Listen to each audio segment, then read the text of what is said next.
Hey, how's it going, guys? Joseph White here, and you're watching another JDub Twins video. Today I want to talk to you guys about my 2020 Dodge Challenger Scat Pack Widebody and how I need to get it lowered. I know I've mentioned this before, guys.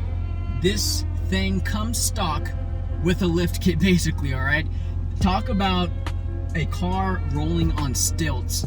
This thing has a pretty egregious wheel gap. And what I'm talking about is the space in between the tire and essentially the ceiling of the wheel well, okay? In the front, I can fit about 3 fingers, okay? And in the back, I can fit about 4 fingers in the wheel well. Let's face it, guys, we don't want to be able to stick 4 fingers inside anything, okay? I'm not impressed. Quite frankly, I'm disturbed. Anyways, moving on. So let's for a second, or a few minutes actually, just talk about the benefits of putting lowering springs on your car. Number 1, you're going to get a lot less body roll as you take the curves. And don't get me wrong, you know, Scat Packs, Dodge Challengers, they're beefy and thick cars, and they're not necessarily known for hitting the track, at least hitting the curves on a track, you know. These things are heavy, they're built to go in a straight line on like a drag strip. Which brings me to number 2, though.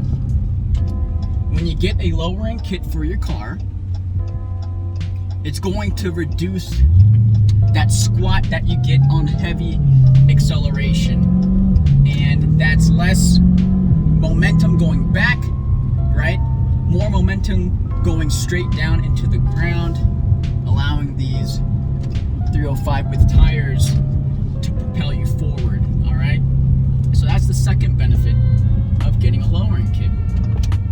And the third, and my personal thought on the third benefit of getting a lowering kit, you are going to, and this sounds obvious, right? Lower the profile of your vehicle. But what I mean by that is that when you lower the vehicle, you allow less tire to throw up rocks, debris, and mud into your car. By lowering it, you're going to have less tire exposed, and because of that, you'll have less stuff being thrown into the car, which is going to save the life of your paint.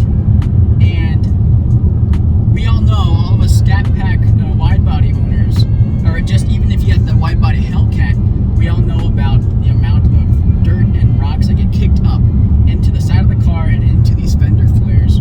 So, you know, Scat Pack wide body Challenger owners unite. Help me out here, because actually I don't know what or which lowering kit to get.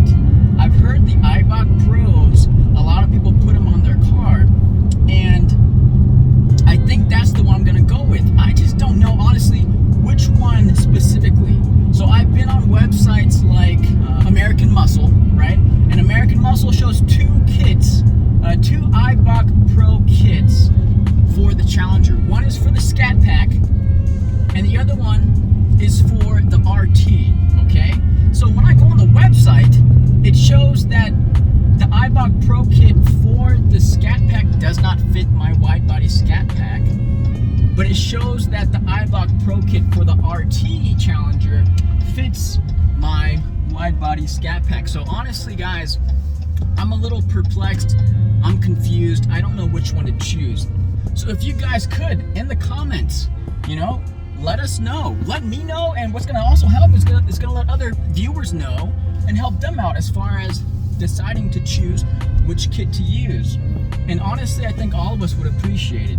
And of course, once I decide on a lowering kit, I'll have it installed on the Scat Pack, and of course, I will film it, give you my thoughts and impressions on the kit. I'm sure I'll have great things to say, and I think all of us could definitely benefit from it. So please, guys, help a brother out. So that's pretty much it, guys. I just wanted to kind of throw out that idea, that concept, and hopefully you guys will enjoy the video, and it'll get you guys thinking as well as far as deciding to get a lowering kit for your Scat Pack wide body. So thanks for watching, guys. I'll catch you on the next video of the JDub Twins.